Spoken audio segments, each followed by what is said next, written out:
auditeurs de Radio Lorraine Enragée. Je vous retrouve ce soir ou aujourd'hui, ça dépend de l'heure à laquelle vous nous écoutez, pour cette nouvelle rubrique qui s'intitule « Depuis la grotte des anciens ». Une rubrique lyrico-ténébreuse qui aura pour tâche de s'en prendre à notre cher monde moderne.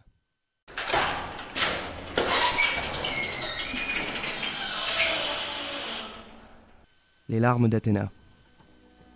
Il parle beaucoup, encore et encore, toujours pour essayer de justifier ce qui n'a pas lieu d'être.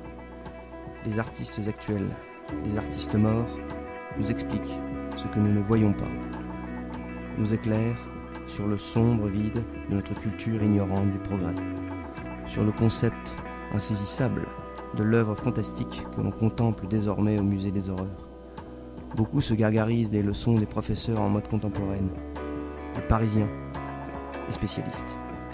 Ils se gavent de vide, ils se pavanent, s'émerveillent, se selfies devant l'insipide, devant l'art qu'il faut voir, devant l'exposition du moment, celle qu'il ne faut absolument pas rater, celle du fil d'actu facebookien, le renvoyant par mimétisme au néant de sa vie médiocre, tel le fond d'une poubelle bien brillante dans lequel son regard mort y verrait un reflet.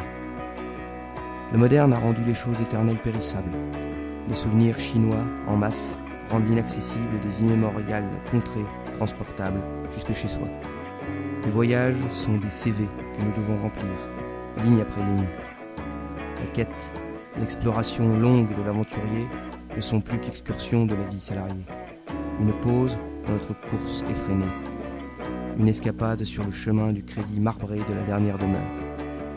Les grandes figures n'existent plus. Et d'ailleurs, dans ce monde, elles n'ont apparemment pas existé. Vestiges et caillasses à signalétique touristique. Les traces d'un temps non compatible avec le progrès. Le fragile GPS qui mène au bonheur en ligne droite n'est pourtant que vacuité face au solide et terreux roc des temps cycliques. Il faut uniformiser. Rien n'existe vraiment, puisque tout n'est que construction. Rien ne peut être au-dessus, puisque la hiérarchie n'existe pas. Rien n'est beau, puisqu'on revendique le droit d'être laid. Les choses du passé doivent descendre de leur hauteur objective. Les mythes et les chroniques rangés au sommet des armoires à vieillerie. Le divin, la transcendance, ne sont plus substances propres à l'existence des hommes. Ils ne sont que sentiments et considérations personnelles dans un monde de tolérance amplifiée. Les grandes œuvres humaines doivent laisser place aux créations marchandes. Les sacres des forêts et des églises sont remplacés par des ébats de branlettes culturo-mondaines pour tapins et ordures en quête de subventions.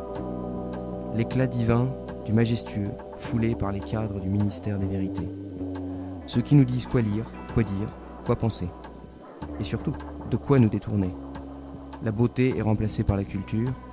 La culture n'est qu'une chiure, mais accessible. Pour tous. Car tout le monde est beau. Tout le monde y a droit. Puisque tout le monde il est pareil. La majesté des monuments gothiques français. La splendeur des statuaires antiques grecques. La grâce des lumières caravagesques italiennes. Les gravités solennelles des symphonies allemandes. Les tourments psychiatriques des personnages romanesques russes. L'or des mains de Velázquez aux accents espagnols. Le fracas de l'héroïsme, le noble de l'équilibre, le suc du vertueux, les tourments des passions, le vacarme du royal qui nous emportait jadis vers les champs des rêves, par-delà les cimes des arbres romantiques au décor sombre, l'intonation poétique des cités médiévales à colombage, les gloires ancestrales des ancêtres hoplites, forgerons et gladiateurs, les cavalcades des hommes de l'ancien monde au-delà des horizons des vies terrestres, ou la grâce divine des sacrifices absolus et inaltérables.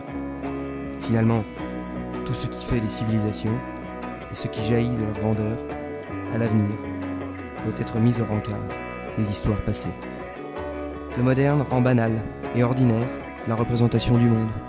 Art de rue, art contemporain, art du déchet, art de rien, art du néant financier, art qui se glorifie de sentir la merde pour mieux en vendre à Monsieur Prudhomme, qui bien sûr l'achètera au plus haut prix. Art droit de l'homme, art en boîte, production artistique de mouscaille dans le cadre de la démocratie. La caractéristique est désormais une injure, l'identité un schéma de pensée, l'éternel beau doit être détruit. La beauté n'est plus qu'un point de vue. Les derniers chevaliers sont des errants au milieu des ruines de la modernité, notre dernier décor de fin des temps. Athéna pleure, elle s'envole sur sa chouette. Elle s'éloigne, la gorge nouée, les yeux brillants, et blâme notre cirque des atrocités. L'art est mort, vive l'art.